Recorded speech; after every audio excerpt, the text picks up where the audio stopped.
Hello everyone, I'm Rishika. Welcome to Learn Then Code. I hope you all are doing well and are enjoying learning with us. So let's get started with the today's tutorial on function in C++. In the previous video, we have learned that functions are the basic building blocks of function-oriented programming. In that, we use the top-down approach of programming. We used to break down the bigger problem into sub-problems, and that's how we solve the particular problem, right? But there are some use cases of function that we want to implement in object-oriented programming as well. That is why we use function here also. Can you think of some of the use cases? You can pause the video here and come back in 2 minutes. Okay, so the biggest advantage of using function is the possibility that we can reduce the size of our program just by calling them. How we can do is because we are reusing our code again and again, right? So take a scenario when you don't know about what a function is. So and you want to implement two instructions four times. What will you do? You will write those two instructions four times in your program like this, and your program will execute these set of instruction first, and then the second one, and then the third, and lastly the fourth set of instructions, right? Or in a better situation, you can simply run a for loop four times, inside of which you will write these two instructions, and that will execute these two instructions four times for you.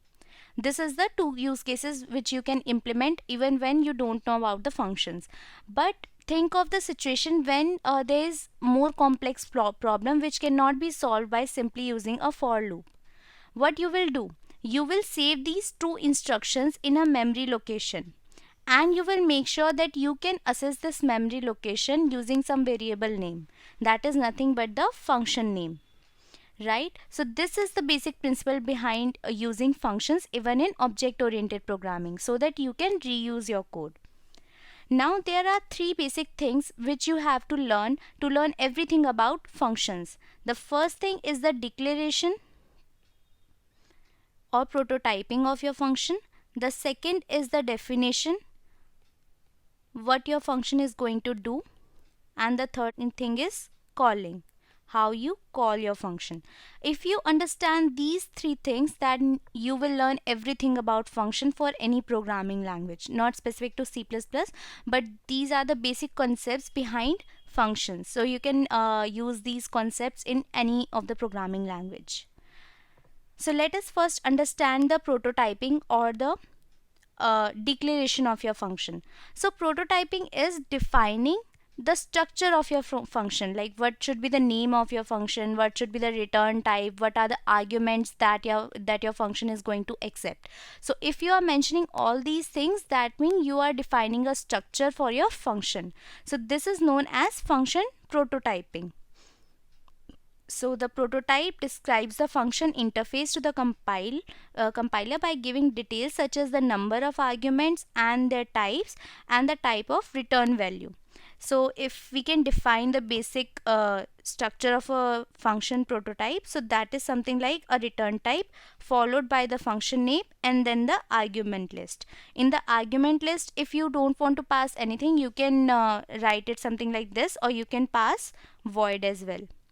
And this is one of the use case of a void data type that we have discussed in the previous video also. So this is the function prototype. Now let us see few examples. Let's say we have a function name volume, and it has three arguments, and we define the type of the argument as well. The x is of int type, the y is of float type, and z is also a float type, and the return type is also float. So this is the basic prototyping of a function. Also, you don't have to mention the name of your variable, because in case of prototyping you are just defining the structure of your function, right? So you don't need the name of your variable if you are not defining it simultaneously.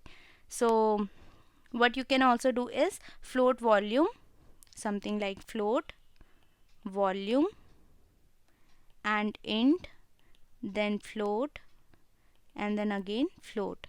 So this is also valid in C++, this one. because we don't want the name of the variable, because we are not assessing them or we are not using them right now. We will do this in the definition of the function. So in case of function declaration, the names of the arguments are just dummy variables, hence they are optional. So at this stage of declaration, the compiler only checks the type of the argument the function is using. So that is for the validation that we have already defined the function or not, so that the compiler can provide us like the error messages that the function is not declared if there is some mismatch in the number of arguments or the type of argument list. So that is why we do the function declaration or prototyping. So in function declaration, we can either include or exclude the variable names, as they just act as a dummy variable. But in case of function definition, when we define the work of your function, the instructions that you want to write in your function, in that case you have to write the name as well, because you want to assess these variables. So for example, in this case, the function that we have declared named volume, we are now defining it, we are writing the instructions as well. So let's say it is calculating the volume of a shape. Then what we can simply write is a into b into c. So it will multiply all these three variables. So we have to refer these three variables, right? That is why we have to name them. So in case of function definition, we it is required that we name the variable, but in case of simple prototyping or simple declaration, it is not necessary to write the name of the variable. Okay. So now the final thing, that is the calling of the function. How will you call your function? So it will be just called by simply writing something like this. You will write the name of the function and pass the variables that you want to pass in them. And these variables, when you pass these variables are known as actual parameters, the parameters that you pass to the function, right? So these are the variables that you pass, which is known as the actual parameters, and then the copy of these variables will be like accessible inside the function by the name abc, and these are known as the formal parameters. So these are the formal parameters, and these b1, w1 and h1 are your actual parameters. Okay. Now, how will you declare a function with an empty argument list? So, as we have discussed it already, that we can simply write it with a empty parenthesis, or we can write it with void as well. Both are valid in C++, but in case of C, when we write it with the empty parenthesis, that means we can pass any number of arguments. It is known as open parameter list. So in case of C, when you see a open parenthesis function, that means the function can accept any number of argument. But in case of C++, it means that the function will not accept a argument list. But it doesn't mean that you cannot pass an open parameter list in case of C++. You can still do it, but you have to like write these three dot if you want to pass a open parameter list. So here comes a question that, for example, I want to write a function which will accept two parameters for sure, and then it can accept more in case of if it is required. So how will I define that kind of a function? So what will I do? First I will write the return type, then the name of the function. Then as the two arguments are required, I will write them something like int x or int y.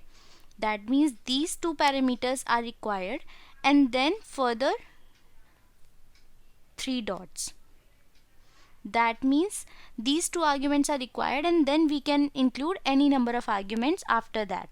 So you that's how you can use the open parameter list to any of the function based on your requirement, right? Now we have learned about the prototyping, the definition of the function. The last thing that comes is the calling of your function. We have two methods by which we can call a function. The first is call by reference, and the second is call by value. So let's see what are they. So let us first learn about call by value. as the name suggests, in this type of calling, we pass the value of the arguments, we save them in the different memory location, or you can simply say we copy them and then use it, assess it in the function, and then return the final value. The same thing that we saw before in the example, like this. So we are passing the actual argument. The value of this argument will be copied to the variables ABC, and then we can use them in the function. So what will happen is, let's say we have three variables with three different memory location, P1, W1 and H1. Now these three memory locations will be copied when we pass them in the function, and the name will also be different, ABC. So the value, whatever there will be, the value of W1, B1, W1, B1 and H1, this will be copied to the formal arguments, and then we will assess them using these variables only, and then we will pass the final result to the statement where the function is called. So this is known as call by value. We are using the value and then we are calling the function. Now you can surely see some of the drawbacks of this approach, right? The first and the most biggest disadvantage of this approach is the copying of data. Let's say right now we are just copying three parameters, but if we have big data structures like arrays or trees, we cannot copy the whole data structure just to pass to another function. It will like add a overhead in your program, right? Now another drawback of call by value is you cannot alter the value of your actual parameters, right? Because you are copying them into a different data structure. So if I want to change the value of B1, W1 or H1, I cannot do that using the variables ABC. Make sense? Right. So in some problems where you want to alter the data structure, the actual value of your parameters, you cannot do it by call by value method. So here comes a picture, call by reference. In this case, instead of passing the value of your parameters, you are passing the memory location, so that inside your function you can use the memory location, assess the data directly, alter it if you want, or simply use it to the calculations or to perform the instructions that you want to do in your program, in your function, right? So this is the basic principle behind call by reference. So here what we are doing is, let's say there is a function swap, and it is swapping the values between two variables. So if I use an ampersand before the variable, that means it is a reference variable. Reference variable is just like the synonym of your actual variable name or the alias of your variable name. So let's say if I'm calling this function with two variables m and n. These are the memory location m and n, which stores the data value of 3 and 4. Now when I call them using call by reference, what it will do is it will name these memory locations as A and B. So I can assess this memory location either using AB or MN. If I am here in the flow of the program, I will assess them as M and N.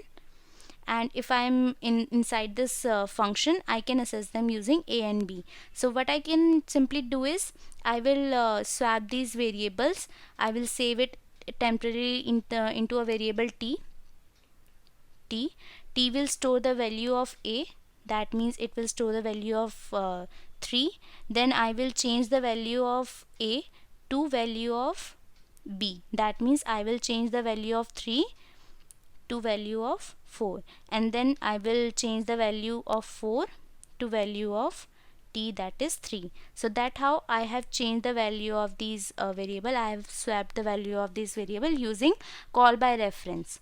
So I hope you have got the idea why we are using call by reference. First of all, we are not creating the copy of your data structures. That means you are saving your memory.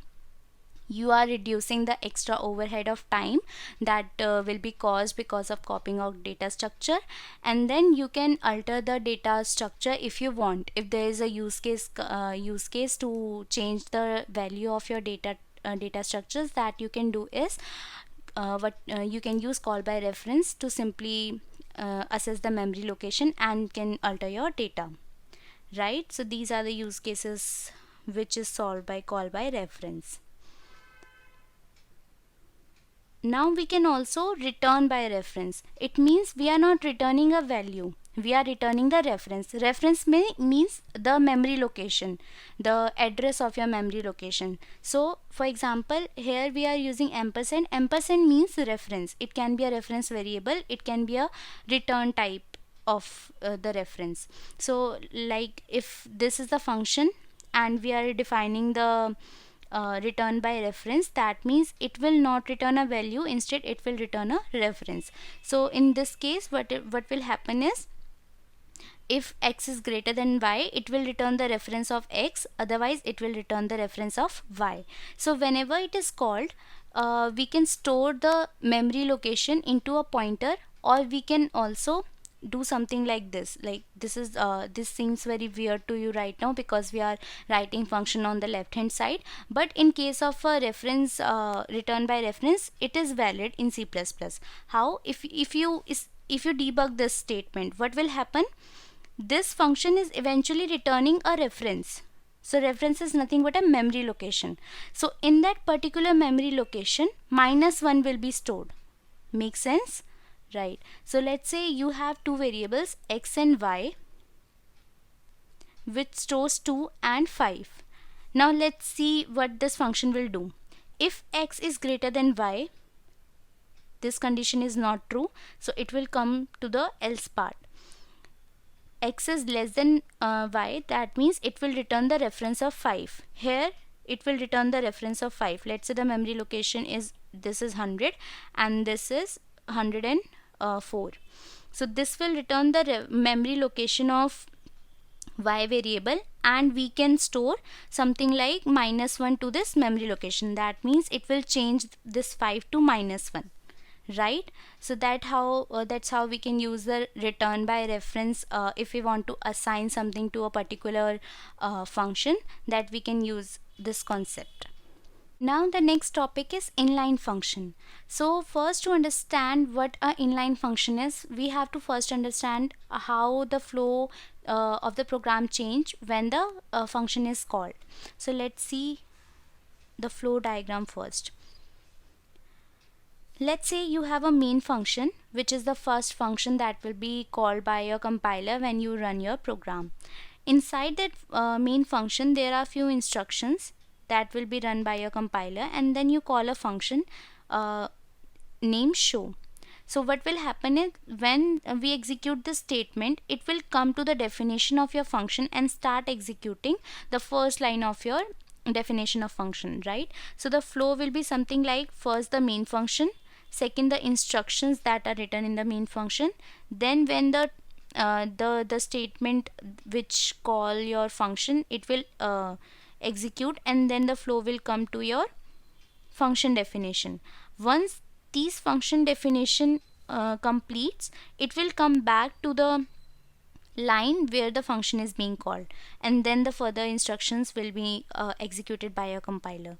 So this is the basic flow of how your program works when a function is being called, right? So what will happen is, there is a shift between the flow of your program. As you can see, you have to jump from this line to the definition of your function, right? So there are few things that you have to make sure for the consistency of your data. You have to save your registers. Register is nothing, you can think of them as a memory locations. You have to store all the program variables before switching the flow, right? So why I wanted to tell you about the flow before learning about the inline function, because the inline functions solve the purposes of all the drawbacks that this switching and the jumping of from one flow to another can cause. So few of the drawbacks can be, there is extra time we take to execute the instructions, like for example jumping to the function, switching between the different flows, saving the registers as I have already told you, then pushing the argument into the stack. Pushing the arguments means the argument list that we are passing into the function, it will first push the argument into the stack, or if we are using call by value, then we have to also copy those arguments, right? So all these things takes time. That is why we have to make sure that if we can make this process fast, we should make it fast, because it will save a lot of time.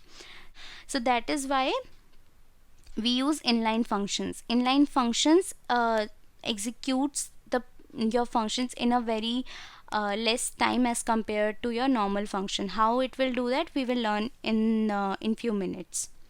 So if you think in a very basic way, how can you solve this particular problem of like not copying your arguments or not switching between your flow? So what you can simply do is, if you have the instructions written instead of a function calling, that means you are simply executing the instructions line by line. This will save a lot of time, right? Because you are not switching between your flows. You don't need to copy your data. You don't need to jump from one function to another. So this is how the inline function execute. What we will do is, we will expand the definition of the function where it is called. So instead of jumping, what it do is, for example, there is some inline function.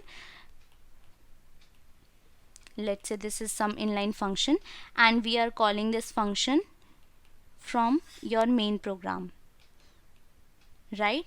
And these are the few lines in the definition of your inline function. What it will do is, when you compile your code, it will change this function calling to the line of instructions.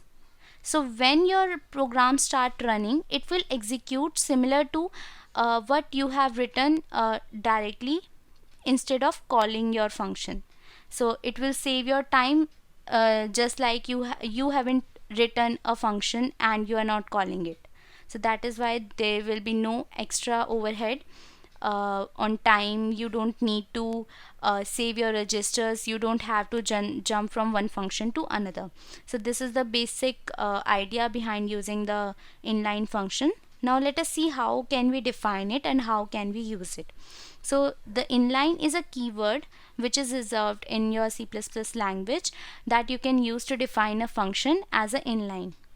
So you can mention inline and then the function name, return type, and all the arguments, the basic prototyping of your function. You can do it the same way.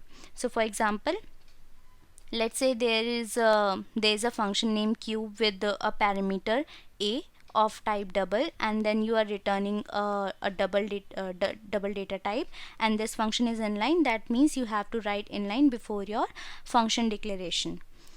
So this is a very simple simple thing. It is exactly the same as function prototyping, just that you have to mention a keyword inline before your function prototype, and you can call it same as you call any other function. So let's say if you are calling here, then you can simply do it like you do in your normal calling of a function. Okay, so one thing that you have to take care of is you should not forget why we use inline function. So we use inline function to reduce the time of execution of a function. So in case of a small functions, what happen if you use a normal function without inline keyword, the execution of your function will be less, and the execution time it will take for copying of data, saving of register, and all these things will be more. So it will be better if we can write an inline function instead of a normal function in that case. But the speed benefits of inline function diminishes as the function size grows, because then at that point of time the overhead of the function call become very small as compared to the actual execution of the function, right? So that is why the benefit of the inline function will be lost. So you should always keep an eye on whether you should use an inline function or a normal function based on the length of your function, the number of instructions that you are executing in that particular function, and all these things. So you cannot write every function as inline, because that will not solve the purpose of using an inline function. Always remember that the inline keyword will only send a request to the compiler to make the function as inline. It will not guarantee you that it will make the function as inline. It will check many things before making it inline. For example, it will check that the length of your function should not be more than what it is expected by the compiler. Then also it should not be very complicated by your compiler to run. So all these things, basically the compiler check the execution time of your function and then check if it can make it as an inline or not. The inline keyword will merely send a request and your compiler will approve or disapprove your request based on the type of function that you have written. So it should not be very complicated, it should not be very long, and all these things you have to keep an eye on before requesting the function to be inline. So here is a note on inline function. It is written that inline expressions makes a program run faster because the overhead of a function call and the return is eliminated. Because as I mentioned, it will simply swap the calling of your function with the actual instructions that is written in your function definition. So that is why the function call and the return overhead will be eliminated. However, it makes the program to take up some memory because of the statement that defines the inline function are reproduced at each point where the function is called, right? Because whenever whenever you call the inline function, you are changing that one particular line to the number of instructions that were written in that function. So that will take up some memory of your program. So you have to trade off between these two things before writing the function as inline. I hope you have liked this tutorial. Thank you so much for watching it till the end.